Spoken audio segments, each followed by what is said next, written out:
Subscribe करें हमारे YouTube channel देवी प्रतिभा जी को और श्रवण करें भागवत कथा की महिमा का। साथ ही बेल आइकन को दबाना ना भूलें। एक बार एक व्यक्ति वृंदावन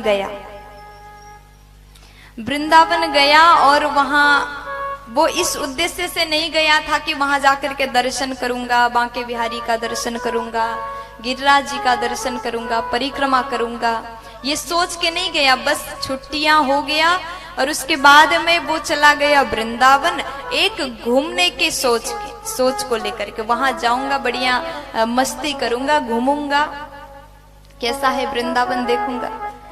पहली बात तो आप लोग को समझना चाहिए, वृंदावन कोई घूमने का जगह नहीं है। वृंदावन तो एक भगवत धाम है। वृंदावन तो बैकुंठ है, कोई घूमने का जगह नहीं। जैसे कभी कभी गर्मियों के छुट्टी में घूमने बाहर जाते हैं, प्रकृति का आनंद लेते हैं, नजारा सुंदर सुंदर देखते हैं घूमने के लिए। लेकिन ब्रज में जाओ तो केवल दर्शन के भाव से जाओ।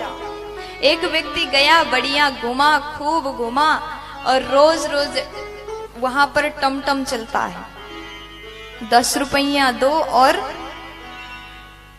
एक जगह जाओ, जहां जहां जाना हो टमटम में बैठ जाओ और चले जाओ। अब वो गया, उसके पास में पैसा रखा हुआ था, वो जितने उसके पास में था खूब घुमा और जाकर के क्या किया, ब्रज में गया, खूब समोसा खाया,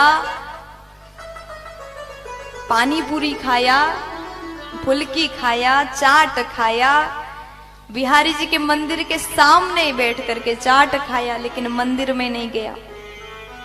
और एक दिन वो खा करके वापस हो रहा था, टेम्पू वाला ने बोला भैया राधे राधे। उसने बोला ठीक है राधे राधे।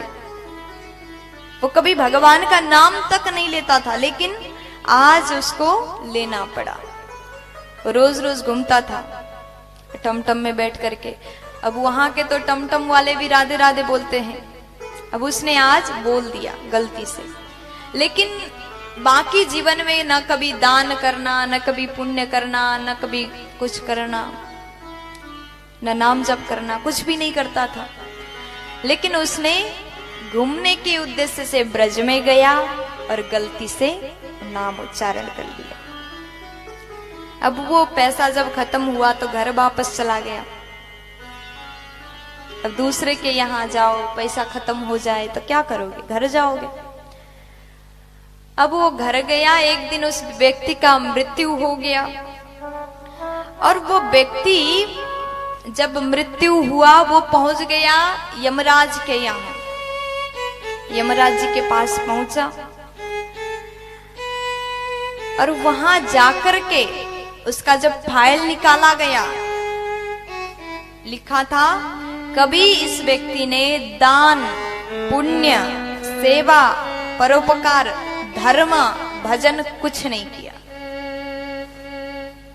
ये तो बस घूमता रहा, बस संसार के नजारा देखता रहा, संसार में बस मस्ती करता रहा और कुछ नहीं किया इसने। और जब फाइल वो पन्ना पलटते गए, बीच में एक जगह लिखा था कि एक बार ब्रज में गया और उसके बाद में एक बार राधा रानी का नाम उच्चारण किया। अब वो कहता है कि यमराज जी ने पूछा कि इसको क्या फल दें, बस एक बार भगवत नाम उच्चारण किया है। तो व्यक्ति कहता है जो इसका फल बनता है ना वो मुझे दे दो, बाकी कुछ पुण्य कार्य नहीं किया, अब जो इसका फल बनता है वो मुझे दे दो। अब यमराज जी सोचने लगे कि क्या फल दें, क्या बनता है इसका।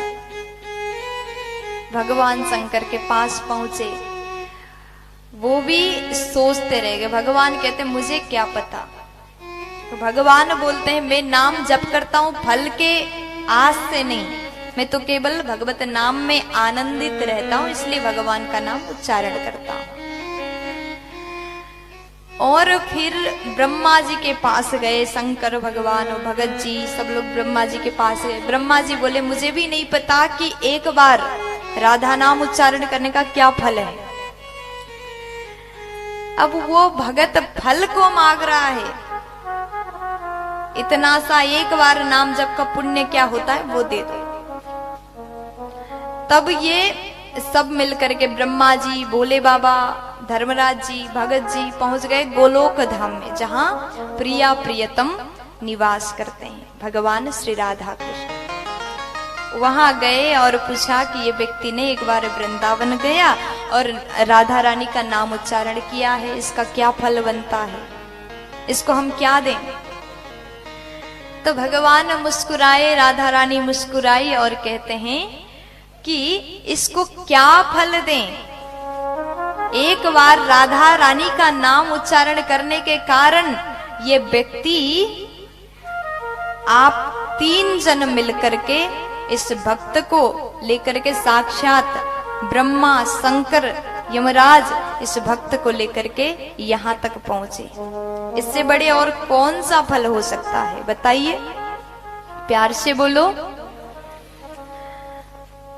देखिए, कथा तो एक काल्पनिक है, लेकिन सच्चाई यही है।